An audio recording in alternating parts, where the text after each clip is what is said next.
12 अप्रैल और 13 अप्रैल का दिन तुला राशि के लोगों के लिए कैसा होने वाला है। जय माता दी दोस्तों, आप सभी का स्वागत है हमारे YouTube चैनल अमृता एस्ट्रो में। और आज की इस वीडियो में मैं बात कर रही हूँ इन 2 दिनों के राशि फल के बारे में। ये 2 दिन आपके लिए कैसे रहेंगे, इन 2 दिनों में ग्रहों की स्थिति क्या होगी, नक्षत्र क्या होंगे, योग क्या बनेंगे और किस तरह के परिवर्तन आपको देखने को मिलने वाले हैं। तो सबसे पहले इन 2 दिनों के तिथि नक्षत्र के बारे में ही हम बात कर लेते हैं। देखिए 12 अप्रैल का जो दिन है शनिवार का दिन है और ये चैत्र माह चल रहा है, चैत्र मास की पूर्णिमा तिथि भी है। इस दिन हस्त नक्षत्र रहेगा, व्याघात नाम का योग बनेगा, चंद्रमा केतु के साथ कन्या राशि में है, सूर्य पंचग्रह योग बना ही रहे हैं मीन राशि में। और इस दिन के राहुकाल का समय नोट करें, ये वो समय होता है जब आपको किसी भी तरह के नए कार्य की शुरुआत नहीं करनी चाहिए। सुबह 9:10 से 10:46 तक है। 13 अप्रैल, तो 13 अप्रैल रविवार का दिन है और ये कृष्ण पक्ष की प्रतिपदा तिथि रहेगी। चित्रा नक्षत्र, हर्षण नाम का योग, चंद्रमा भी आज सुबह को ही राशि बदलकर तुला राशि में आ जाएंगे और सूर्य रात्रि में राशि भी बदलेंगे और नक्षत्र का भी परिवर्तन होगा। इसके अलावा इस दिन रवि योग बना हुआ है और राहु काल का समय जो रहेगा वो होगा शाम को 5:10 से 6:46 तक। तो ये हो गई हमारी ग्रहों की स्थिति इन 2 दिनों की। अब चलिए विस्तार से जानते हैं। तो आगे बढ़ने से पहले छोटा सा ही निवेदन, चैनल पर पहली बार आए हैं, अभी तक चैनल को सब्सक्राइब नहीं किया है तो सब्सक्राइब जरूर कर लें। अब देखिए 12 अप्रैल की अगर मैं बात करूं तो देखिए पूर्णिमा को लेकर अगर आप कंफ्यूज हैं कि पूर्णिमा कब है, तो 12 अप्रैल के दिन यहाँ जो चैत्र मास की पूर्णिमा तिथि है वो है, क्योंकि 12 अप्रैल की सुबह 3:21 से पूर्णिमा तिथि शुरू होगी और 13 अप्रैल की सुबह 5:51 तक है। तो उदय तिथि के अनुसार हम कोई भी व्रत देखते हैं तो उदय तिथि के अनुसार ये 12 अप्रैल की ही है। अब ये दिन दान, स्नान, पूजा पाठ इन सभी के लिए बहुत महत्वपूर्ण माना जाता है। और वैसे भी चैत्र पूर्णिमा यानी पूर्णिमा का दिन तो माँ लक्ष्मी को समर्पित होता है। चंद्र दोष अगर होते हैं, चंद्र दोष को दूर करने के लिए होता है। तो दिन की शुरुआत किस तरह से करनी है ये भी मैं बताऊंगी। पहले जान लेते हैं इस दिन के राशिफल के बारे में, उसके बाद हम इस पूर्णिमा की बात करेंगे।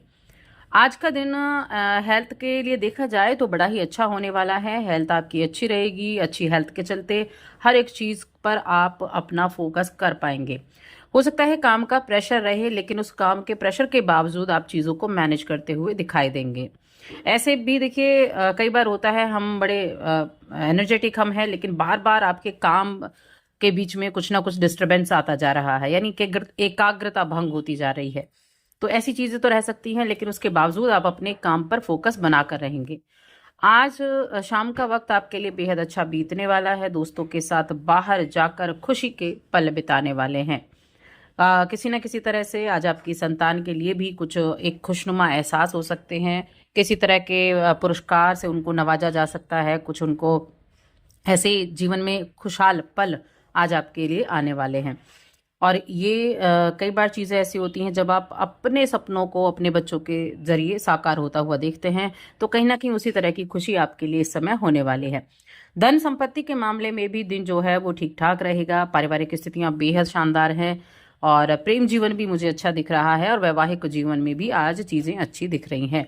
अपने घर परिवार में आपके छोटे भाई बहन हो गए, बड़े भाई बहन हो गए, उनके साथ कोई मैच देख सकते हैं, मूवी देख सकते हैं। तो एंटरटेनमेंट का पूरा आज आपके अपनों के साथ रहने वाला है।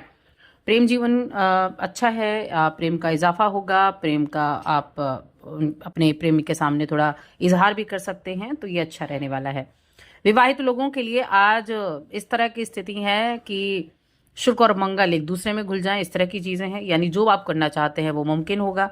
चीज़ों को बाद के लिए टालें नहीं, आज के काम को आज के लिए करें और कुछ अच्छी योजनाएं आज आप बना सकते हैं। इस दिन आपको महसूस होगा कि जितना आप आज के दिन काम करना चाहते थे या जितनी चीज़ों को आप सोचकर चल रहे थे शायद उतनी पूरी नहीं हो पाई, लेकिन उसके बावजूद आपके मन में संतुष्टि रहेगी। बिजनेस करने वाले लोगों के लिए मिला जुला दिन रहने वाला है। बाकी तुला राशि के जातकों के लिए शाम तक चीज़ें जो हैं तनाव मुक्त ज़रूर रहने वाली हैं। कुछ महत्वपूर्ण योजनाएं बनाना, उन पर अमल करना, तो ये चीज़ें भी अच्छी रहेंगी। अब पूर्णिमा की बात कर लेते हैं। तो देखिए, जब पूर्णिमा तिथि है तो क्या करना है आपको। पूर्णिमा तिथि में आपको एक तो सुबह स्नान के पानी में थोड़ा सा गंगाजल डालें, उसके बाद स्नान करें। क्योंकि अगर आप कहीं पवित्र नदी में जाकर स्नान नहीं कर सकते तो घर में ही अपने स्नान के पानी में गंगाजल डालकर आप स्नान कर सकते हैं। उसके बाद लक्ष्मी नारायण की साथ में पूजा अर्चना करें। भगवान विष्णु को पीले रंग के फूल चढ़ाएं, माँ लक्ष्मी को गुलाबी या लाल रंग के फूल चढ़ाएं, श्रृंगार का सामान चढ़ाएं। और इस दिन सत्यनारायण की कथा पढ़ना करवाना किसी पंडित से करा सकते हैं या खुद भी कर सकते हैं, बहुत पुण्यदायक माना जाता है। शाम को चंद्रदेव को अर्घ्य जरूर दें, थोड़ा सा जल, गंगा जल और उसमें थोड़ा कच्चा दूध, इसको डालकर। चंद्र जो दोष होते हैं ना, वो उनमें काफी राहत आपको देखने को मिलती है। अब बात करते हैं हम 13 अप्रैल के बारे में। देखिए, 13 अप्रैल को एक तो चंद्रमा राशि बदलेंगे, चंद्रमा आ जाएंगे तुला राशि यानी आपकी राशि में। आपकी राशि में चंद्रमा की उपस्थिति और सप्तम भाव पर उसकी दृष्टि, बिजनेस को लेकर काफी सोच विचार रहेगा।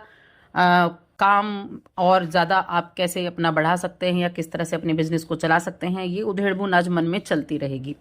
साथ में ये चीज़ें आपके वैवाहिक जीवन को लेकर भी चलती रहेंगी। वैवाहिक जीवन में भी चीज़ों के बारे में सोचना, जीवन साथी के बारे में सोचना या होने वाले जीवन साथी के बारे में सोचना, इस तरह की चीज़ें रहने वाली हैं।